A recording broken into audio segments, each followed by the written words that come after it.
What are you doing, Bumps? A little soggy, hey girl? Poor things.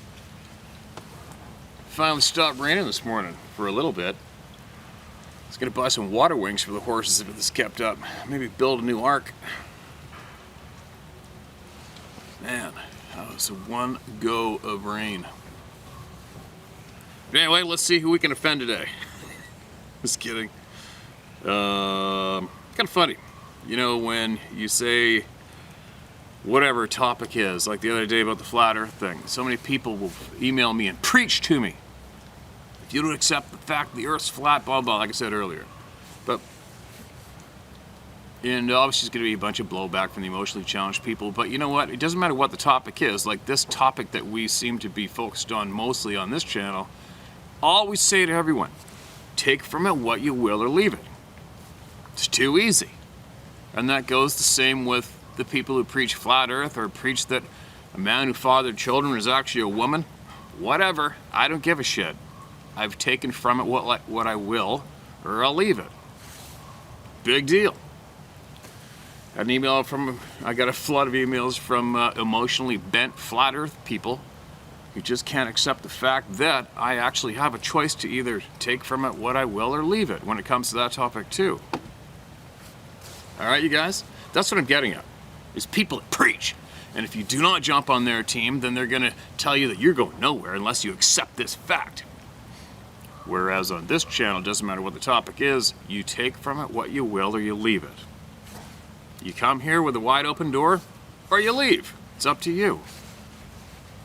If you're not picking up what I'm putting down, or if you're not picking up the knowledge that thousands of people are sharing here, that's fine.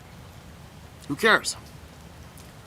But if you come here to attack people, unless they jump on your bandwagon, well, that's not too cool. Right? Not too cool. So, there's a pile of people out there who have studied enough and accept the fact or believe the fact or whatever it is, the earth that we're on is flat.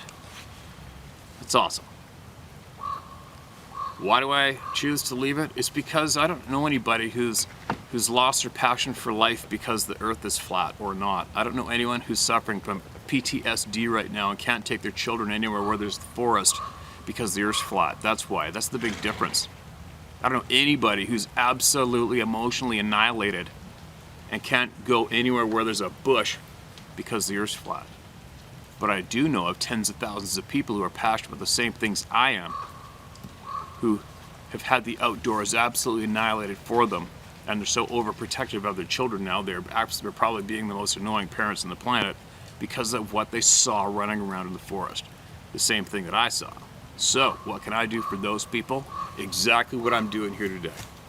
That's the difference between me and aggro-aggressive flat earthers. All right? End of story, end of topic. I'll never bring it up here ever again. Okay? Now, moving along. Somebody needs to be heard. And they will be heard right now. And it's starting to rain again. Are you kidding me? All right, here we go. Wild story from Saskatchewan with photos. Dear Steve, been with you from the beginning. I think I was one of the very first subscribers, and what an awesome journey it's been. I wrote a novel to you quite a while back about my first experience in 2003. It, like many others, changed my life as an outdoorsman. I'll make this one a bit quicker. Being that this is my third experience, I was not nearly as frightened, and I can attribute that to you and everyone here that shares at the round table. Let me read that a little smoother. Being this is my third experience, I was not nearly as frightened, and I can attribute that to you and everyone here that shares at the round table. God bless you, and God bless all you here for sharing. I put all my pieces together and feel more at peace now, knowing I can be a part of this group of intellectuals. This last experience happened in northeast Saskatchewan on the morning of June 22nd, 2021, this last summer. I was operating a grader in a municipality that borders the northern provincial forest, and this area of the province is as beautiful as it is wild. There are many drainages, creeks, and small rivers that all get their momentum and run towards the bordering low-level land of Manitoba. I was down on the river bottom attempting to widen the easement up to the bridge and make the grid road a little better up to the crossing. As I was going back and forth and turning around and screwing around for what was a couple hours, I noticed something out of the corner of my eye. As I backed the grader onto the approach, I thought I saw something black as night sitting above this beaten game trail. I looked again, and it was gone. No harm, no foul. I played it off as a bear or something, as this was right beside the river. I began to cross the bridge and ascend the valley. I was back into the flats of the farmland, about a half mile from the bridge. As I was cresting the hill, I thought I saw something hop or jump over this grid road. This was one of the major grids in the area, and I thought to myself, it would have been an Olympic jump for a moose or elk at a full run. But regardless, I got my phone out to hopefully get a picture of whatever animal it was. For those of you that don't know, when you're sitting in a grader, your head sits around 8 to 9 feet up, so you have an amazing view of everything, always. Carrying on. I slowed the grader down to a complete stop and thought to myself, well, what the F, where did this thing go? All the while having my phone unlocked and my camera ready. It was within 3 seconds of looking, my stomach dropped out of my ass. I was looking into the eyes of something trying to hide behind 2 poplar trees. We locked eyes for what seemed like 5 minutes, probably more, 1 to 2, and we just stared at each other. It slowly turned sideways and like that disappeared. I was able to get a couple of photos on my phone that I'd like you to share with everyone, please. I'm like you, I think a photo is just a photo, and I'm not saying that it's to be all end all, but let everyone make their own judgment, as we're all here to share and be kind to each other. My guts and my theory told me later, after a long ponder, that the thing I seen near the bridge was probably a young, curious juvenile watching me from the bank. This reason I say this is because it would have had to cross this deep, fast river, all the thick foliage, and run a half a mile up the hill through thick brush, flank me, hop the road, all within about 30 seconds. The one I looked at was very tall, and the one near the river was not. So, there it is, do what you want, people. Thanks so much for everything you do, Steve. I'll never have the words to express how this platform became the therapy I needed to grow from that first encounter. I just want to say to you, Steve, God bless you, and huge shout out and a God bless to everyone else out there watching and listening. We all need to be kind to one another, stay strong, and someday all these tyrants will fall. I don't care if you use my name at all. Sincerely, Joshua Miller. Take care. Thanks, Joshua. I see the photos you got here, man, and I will share them with everyone. And they can take from them what they will or leave them, right? It's definitely something there, isn't it? And the experiences keep rolling in, one after the other. And you guys, as long as, like I always say, it doesn't matter what you're into or what you're after or what you want to pull off. The key to success in whatever it is you're pursuing, the key is to never, ever, ever quit. You can't quit, right? No matter how absurd it may seem at times, no matter how taxing, futile, you never quit, ever. And if you never quit, you succeed, right?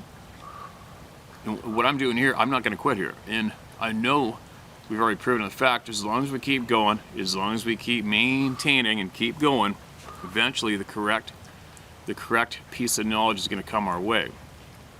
And recently I received an email from someone who claims to have been directly involved with some very, very interesting episodes that have happened between people and these beings. And we've emailed a couple times now, and this just may possibly be one of the emails that we all are hoping to receive due to the fact that we're doing this, we're not quitting. And if this email is one of those, it's going to be something else. Let me just say that, all right? And as soon as I can, as soon as we figure out how to, and if the information that is promised comes through, you can guarantee that I'm going to share it with all of you, without a doubt. But just so you know, I didn't even know why I said that, I shared that, I just did. I always share everything with you guys, and that's as far as I'm going to take that little tidbit so far. But just so you know, that email and other ones there's a lot more going on behind the scenes than is delivered on the camera. Okay, you guys? There's a lot of work going on. There's a lot of persistence going on. There's a lot of back and forth going on. There's a lot going on. And much is going to come from it. I can promise you that, all right? It's got to stay the course, don't give up, and keep going. Never waver, right? Yeah, oops, I got to mark that as red. I'll put those photographs in this email, obviously. Thanks for that share.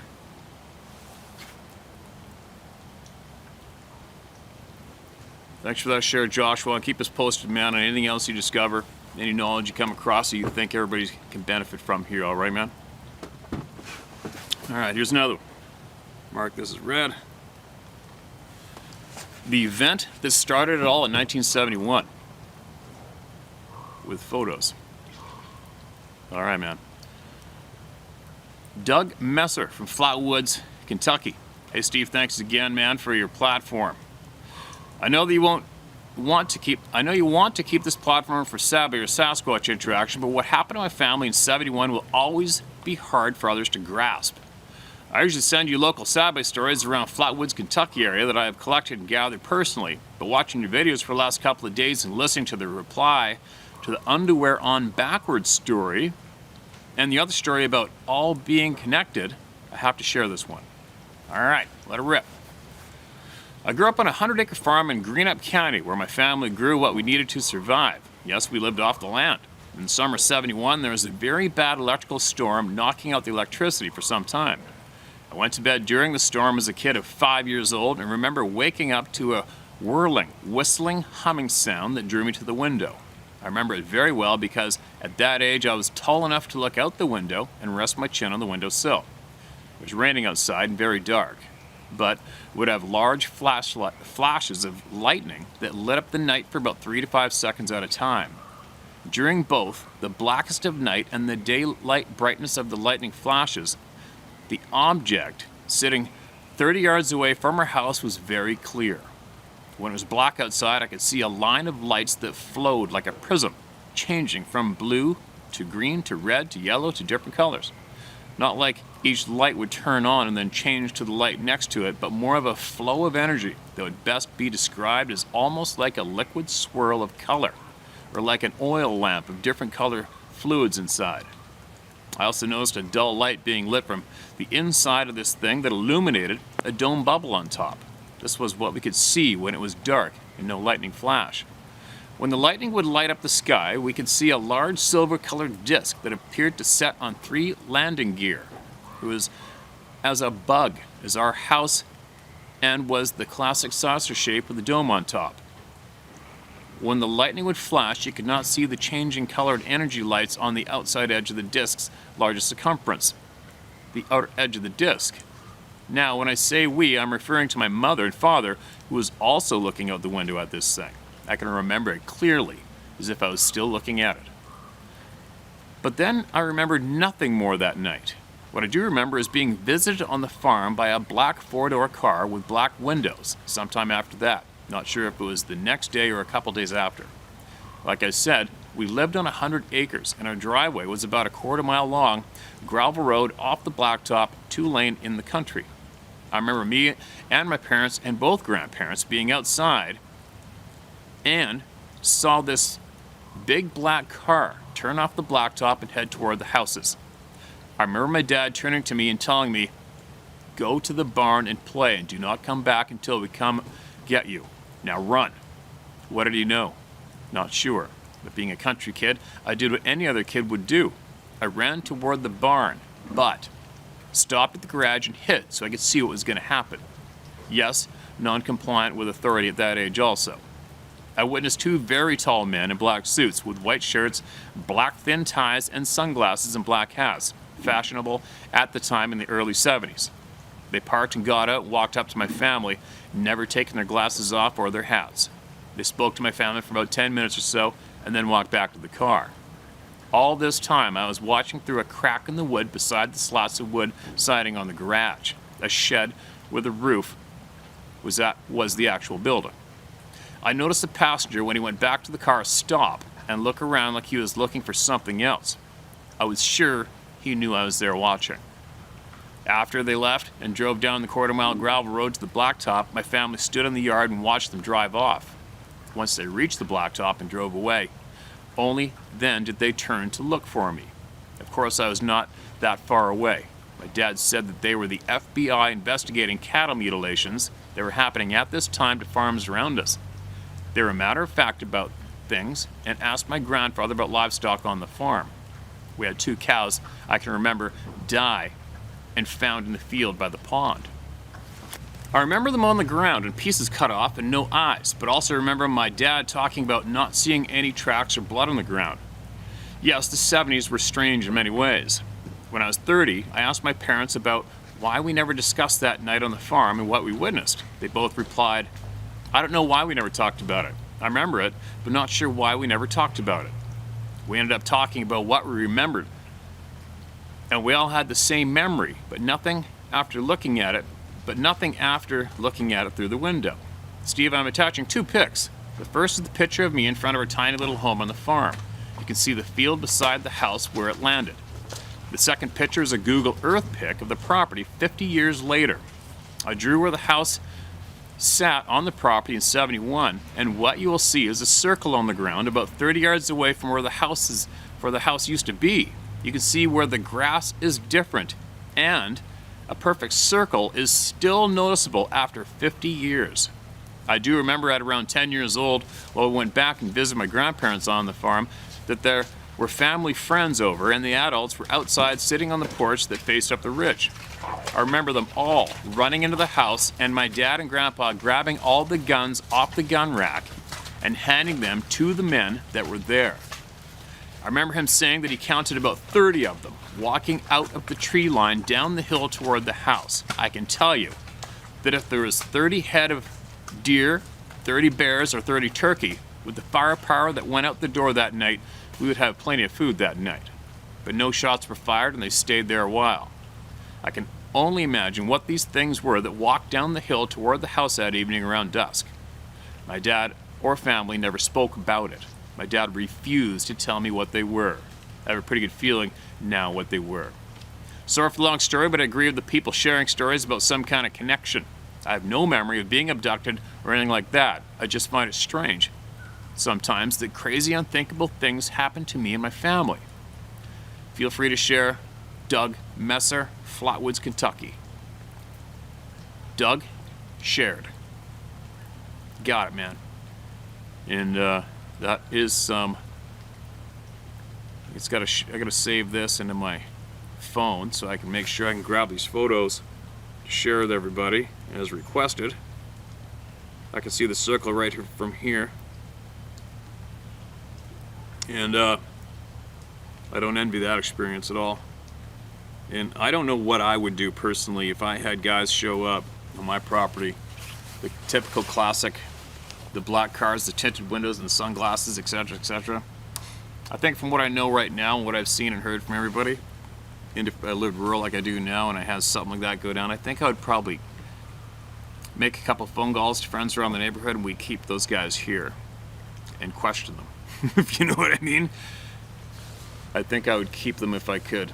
Keep them here at whatever that took to keep them here. I think I'd possibly keep them here on the property and question the shit out of them. And hopefully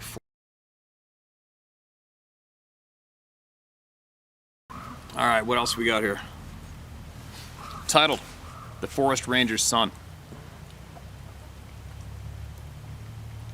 Hey Steve, I've been listening to you for about 2 years now. Thanks for what you're doing. I hated to hear about your horse, but you got to tell us a story about how he got his name. Well, he's a red roan. This is coloring, and he's an absolute clown. The very first time I ever met him. And how did we get him? He was raised to be an outfitter horse up in northern BC from a place who raised numerous horses and crossed them with big draft horse and stuff. He was a little on the smaller side for his size, and his front feet kind of pigeon-toed in a tiny bit. And I got a phone call from up north from my friends saying they're going to buy a truckload of horses. It's a good time to get in on a cheap horse. And I said, yeah, put me in for 2. We got it for $700 each. And that's how I bought him. And I named him Macaroni. So I don't know why we were just messing around. I knew he was a red roan, and I started calling him Roni. I murmured Roni, and then that turned into macaroni. And I'm like, oh my God, that's his name, Macaroni. Macaroni. And then he turned into the best horse that I've ever met and ever had in my entire life. Anyway, let's get on to this. I'll try to keep this as short as I can, brother. My name is Charlie. I'm sending this to maybe help to clarify some things. I live in southeast Texas and grew up in Huntsville, Texas. My dad was a career U.S. Forest Service, and he transferred here in 1970, where he was the assistant ranger / topographer at the Raven District in Sam Houston National Forest until he retired in the late 80s. My oldest sister's husband was also Forest Service, who retired recently. Now, he was the ground crew leader for one of the firefighting helicopters and has fought fire in California, Oregon, Washington, and other places out west as well as Texas. My brother, who we lost recently, was also a forester, but he was with Louisiana Pacific until they closed the mill in the new Waverly, Texas. Then he went to work for a private timber management company. The reason I told you all this is because none of them have ever had an encounter or have had the powers at be warn them about Sasquatch. Now, I've spent a lot of time in this thicket as well, hunting and fishing, etc. Not to mention, I've walked many a mile carrying a backfire torch, working with the old man since the age of around 8 during prescribed burns and forest fires. If my dad knew about the Sasquatch, he would have let my brother-in-law, and myself know, especially if he thought we could be in any danger. However, there have been quite a few sightings in and around the Sam Houston National Forest. Now, I haven't had an encounter that I know of, but there was this one time. My senior year in high school, 1986, there was a big party out near the Walker-Montgomery County line, and a buddy of mine and me drove down the road a ways to smoke a joint. We drove down the road a few miles and pulled onto a woods road a couple of 100 yards and turned around, turned the lights off, and proceeded to smoke that joint. It was an old 69 Firebird, so no AC, so the windows were down and the engine off. We kept hearing something out in the brush about 50 to 75 yards away, I'm guessing. But whatever it was sounded hella big and walking on 2 legs. It spooked us enough that I came back onto the farm road sideways. My buddy that was with me lived only about 4 miles from there, and he was like me, not afraid of shit out there, but it got our attention. My ex-wife's dad saw Sasquatch in the Trinity River bottom up near the Highway 7 area a few years back while deer hunting. He watched it for 5 to 10 minutes, and it moved on. And Steve, if the Trinity River has a version of Troy Landry from the show Swamp People, it's this guy. It didn't keep him out of the woods, though. I asked him if he had thought about shooting it, and he said it didn't really cross his mind, and it looked way too human to consider. He didn't give me much details about what it looked like other than that. I heard another encounter out around the East Fork of the San Jacinto River, Jacinto, just recently, where a woman was in her backyard with her weenie dog. The yard had an 8-foot privacy fence with nothing but national forest behind it and no neighbors for a couple of miles. Her husband was working out of town at the time.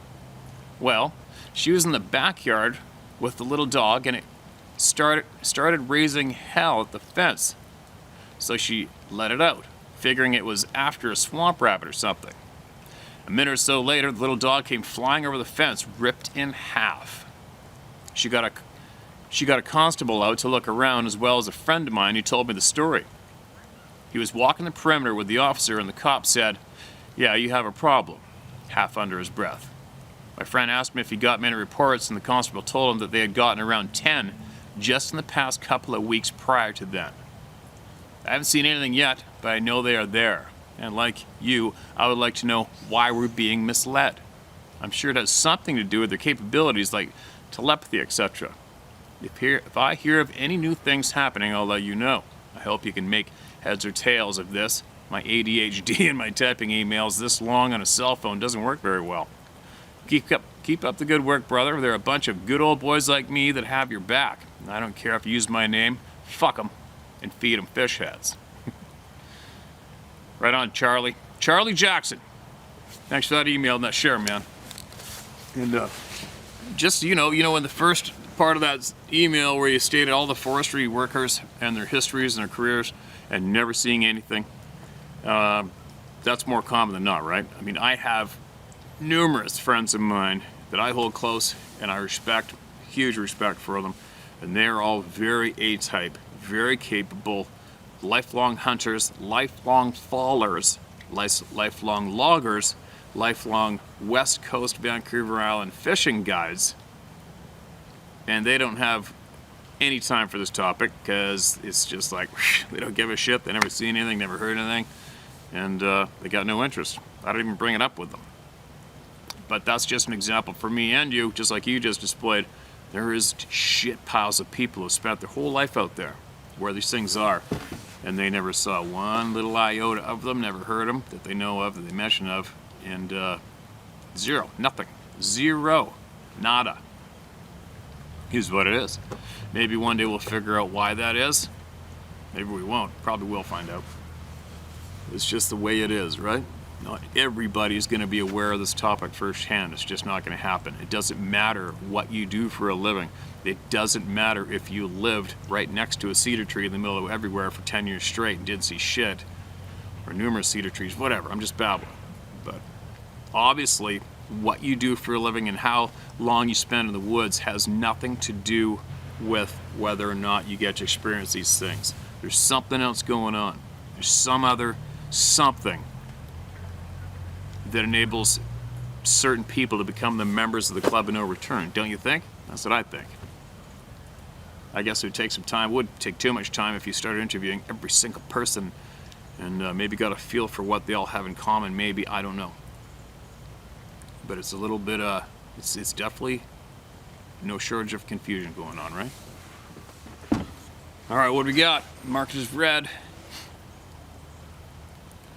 Exciting Sasquatch encounter must read.